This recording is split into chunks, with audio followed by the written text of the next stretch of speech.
Bonjour à tous. Alors, aujourd'hui, je vais vous expliquer le décor avec des émaux. Donc, il existe, on peut faire simplement des motifs. Et ensuite, ils sont apparents grâce à l'émail.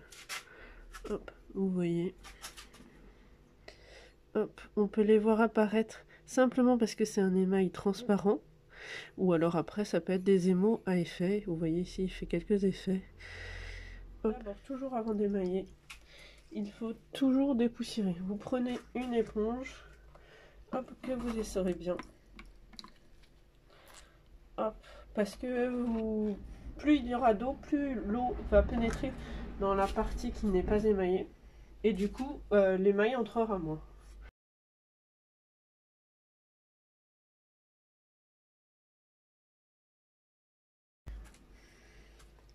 Ensuite, on peut trouver des émaux qui sont déjà préparés. Hop. Qui sont déjà liquides. Et ceux-là, il faut bien aller les mélanger jusqu'au fond pour avoir l'effet escompté. Ensuite, il faut toujours faire d'abord un échantillon parce que selon votre terre, votre émail ne ressortira pas pareil. Là, c'est une terre blanche. Si jamais ma terre était noire, un émail jaune sortirait jaune beaucoup plus foncé. Là, c'était une terre blanche. On le voit sur les petits picots. Hop. Et sinon, vous pouvez aussi, comme pour les engobes, vous pouvez aussi choisir de faire votre émail si vous voulez mieux maîtriser la couleur. Et dans ce cas, on peut soit acheter un émail en poudre et on le dilue avec de l'eau, ou alors vous achetez un émail transparent et vous le mélangez avec un colorant. Selon le pourcentage, vous obtiendrez différents effets. Vous pouvez mélanger avec un émail transparent qui fera comme, donc si vous mélangez du chocolat noir avec de l'eau, ça va le diluer, mais vous garderez le côté amertume. Donc si vous le diluez, donc si vous prenez du bleu avec un émail transparent, il va être un peu plus transparent, mais il prendra le bleu. Si vous le mélangez avec un émail blanc, et ben ça va faire comme si vous mélangez du chocolat noir avec du lait. Donc ça vous donnera un côté, ça blanchira un petit peu votre colorant. Donc, hop, ici, je vais préparer mes émaux. Hop.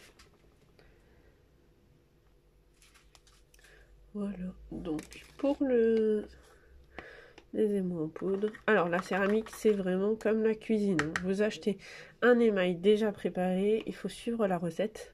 Température de cuisson, mode de pose, mélange. Si vous ne respectez pas, et même la terre sur laquelle vous l'appliquez, si vous ne choisissez pas la bonne terre, c'est comme une tarte. Si vous choisissez pas, si vous prenez de la pâte feuilletée ou que vous prenez de la pâte sablée, vous n'aurez pas forcément le même rendu. Si vous voulez le rendu de l'échantillon de la boutique, il faut suivre la même recette. Et ici, donc, émail en poudre. Si vous connaissez l'émail, hop, vous savez ce que ça donne. L'émail en poudre, hop, on le dilue avec de l'eau. Hop. Moi, j'ai une préférence pour les émaux en poudre parce que je peux les diluer comme je veux. Les émaux qui sont déjà prêts, donc là, je l'ai bien mélangé. Hop. Il faut bien les prendre jusqu'au fond pour obtenir tous les ingrédients qui ont été dedans. Vous voyez, des fois, ça fait un petit peu de blanc dessus. Et on n'a pas forcément ce qu'on veut.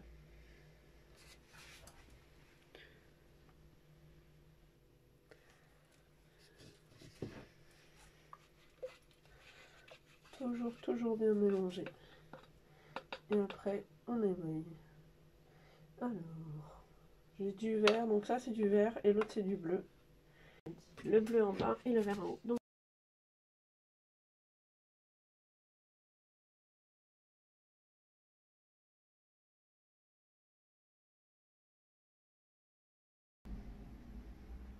là, je peux pas vraiment réémailler sur une partie qui est déjà émaillée, car elle est imperméable, et donc mon émail ne va pas adhérer. Si je fais ça, hop, ça reste liquide, et du coup, ça séchera pas. Je vais vous le laisser un peu, vous allez voir qu'il ne séchera pas.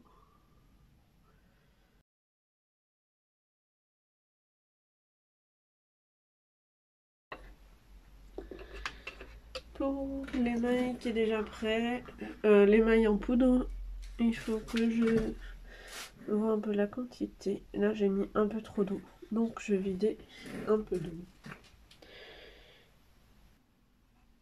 Voilà, et ainsi je peux doser la consistance que je veux pour l'émailler. Ensuite il y a plusieurs façons d'émailler, hein. Pour l'instant, pour cette sculpture, moi je vais faire au pinceau. Hop. En général les émaux c'est hop un petit passage comme ça. Après tout dépendra de la consistance de votre émail. Hop.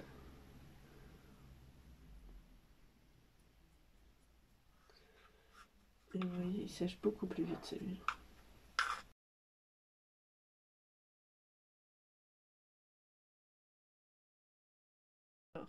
Voilà, j'ai émaillé les différentes parties.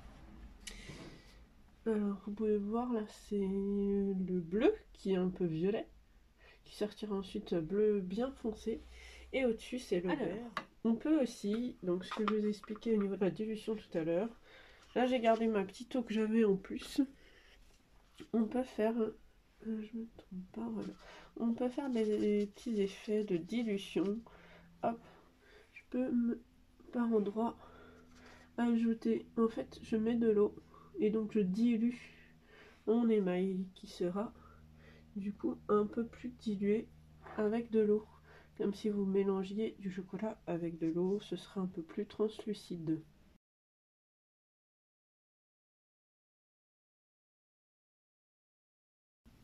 Ensuite, ce que j'ai envie de faire, c'est des petites superpositions d'émail. Donc là, elles sont bien séparées.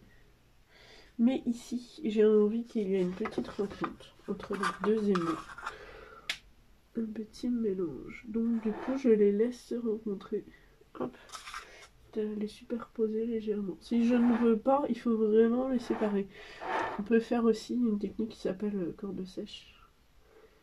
Si on veut séparer nos émaux. Là, je voudrais qu'il y ait une petite partie un peu fusion. Attention si vous prenez dans un pot de ne pas remettre le pinceau dans le pot, sinon hop, là je veux qu'il y ait un petit mélange. Voilà. Je ne le remets pas dans le pot, sinon je vais mettre du bleu dans mon verre. Là c'est un pot que j'ai fait, que je ne remettrai pas dans le pot d'origine, donc il n'y a pas de souci. Hop. Et je peux doser comme ça, je peux faire ma mixture. On peut mélanger n'importe quel élément. Après, les effets sont plus ou moins ce que l'on attend.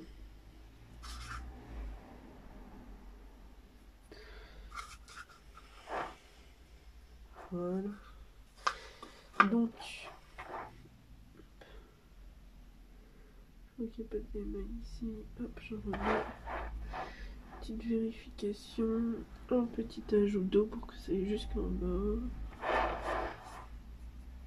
Ah, ensuite, ce que je vous expliquais tout à l'heure, c'est que sur les parties déjà émaillées, l'émail ne tient pas. Donc, il a mis plus de temps à sécher, vous voyez là. Et rien qu'avec un petit pinceau, je peux le retirer. Alors que là, il y a une partie qui a pénétré la terre. Donc pour le... je pourrais pas le retirer totalement parce qu'il y a une partie qui a pénétré. Avec une éponge, je peux retirer avec de l'eau. Avec de l'eau, je peux réussir à retirer un petit peu. À retirer. Mais je ne retirerai jamais à 100%.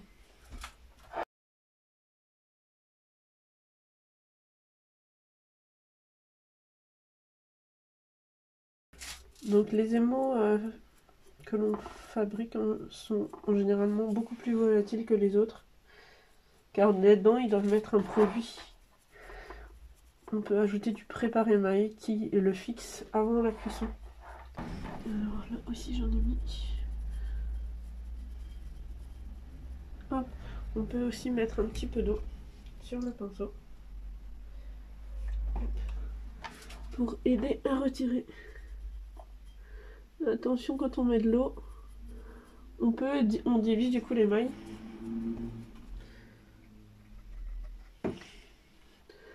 L'autre émail, je le retirerai pas mais je le dilue quand même, donc j'essaie de pas toucher. Avec un peu d'eau, c'est plus facile, surtout quand il y a des épaisseurs. Plus facile de retirer. Mais par contre, on retire effectivement aussi. Et là, je vais par contre l'étaler plutôt que de le retirer complètement. Je vais prendre un autre pinceau bien sec. On peut faire aussi avec les petites choses pour essuyer les tableaux dans les écoles. Ça marche aussi très bien. Voilà, là, ma goutte elle coule. Permettant de retirer un peu plus. Et là, il va partir au four. Cuisson 980. Et le temps que le four refroidisse, je compte bien 24 heures. Et donc je vais vous montrer ça par la suite. Hop, et une petite retouche ici encore. Hop. Voilà, tout de suite.